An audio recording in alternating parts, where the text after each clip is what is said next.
পশ্চিম তীরে ইসরায়েলি বসতি স্থাপনকারীদের হামলা ও হয়রানি থামছেই না। মুসলিম ফিলিস্তিনিদের পাশাপাশি এবার হামলা ও উচ্ছেদের আতঙ্কে খ্রিস্টানরাও। কুসরায় প্রায় এক সপ্তাহ ধরে অবরুদ্ধ কয়েকটি ফিলিস্তিনি পরিবার। খাবার ও পানি পৌঁছাতেও বাধা দিচ্ছে ইসরায়েলি বাহিনী। আর খ্রিস্টান অধ্যুষিত তাইবেহ গ্রামেও চলছে বসতি স্থাপনকারীদের হামলা, ভাঙচুর ও জমি দখলের অভিযোগ। পশ্চিম তীরের কুশরা গ্রাম, ঘরের ভেতরে অবরুদ্ধ ফিলিস্তিনি পরিবার, বাইরে ঘোরাফেরা করছে অবৈধ বসতি স্থাপনকারীরা। প্রায় এক সপ্তাহ ধরে ৩টি বাড়িতে আটকা অন্তত ১৫ ফিলিস্তিনি, তাদের মধ্যে ২ শিশু। বন্ধ পানি ও বিদ্যুৎ সরবরাহ, ফুরিয়ে আসছে খাবার ও নিত্য প্রয়োজনীয় সামগ্রী। অবরুদ্ধ পরিবারগুলোর কাছে খাবার ও পানি পৌঁছে দিতে শুক্রবার এগিয়ে যান ইসরায়েলি ও বিদেশি অধিকার কর্মীরা, কিন্তু বাড়ির গেটের কাছে পৌঁছাতেই তাদের আটকে দেয় ইসরায়েলি বাহিনী।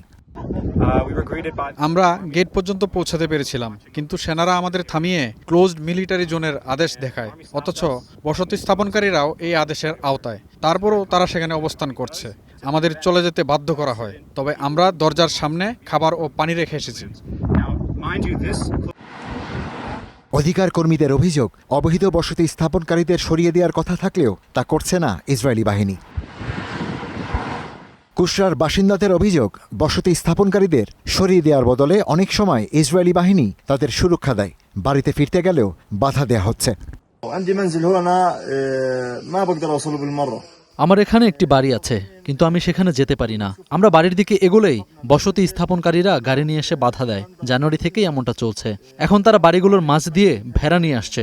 বাড়ির কাছে যাওয়া মানুষদের তারা মারধরও করে। এই ঘটনায় কঠোর ভাষায় বসতি স্থাপনকারীদের ইসরায়েলি সন্ত্রাসী বলেছেন ইসরায়েলে নিযুক্ত মার্কিন রাষ্ট্রদূত মাইক হাকাবি। তবে নির্যাতনের অভিযোগ শুধু মুসলিম ফিলিস্তিনিদের মধ্যেই সীমাবদ্ধ নয়। পশ্চিম তীরের খ্রিস্টান অধ্যুষিত তাইবে গ্রামেও নিয়মিত হামলা ও জমি দখলের অভিযোগ উঠেছে। বেড়া ভাঙা, গবাদি পশু ছেড়ে দেয়া, পানির পাইপ ও বিদ্যুৎ সংযোগ নষ্ট করা থেকে শুরু করে জলপাই বাগানে প্রবেশেও বাধা দেওয়ার অভিযোগ বাসিন্দাদের।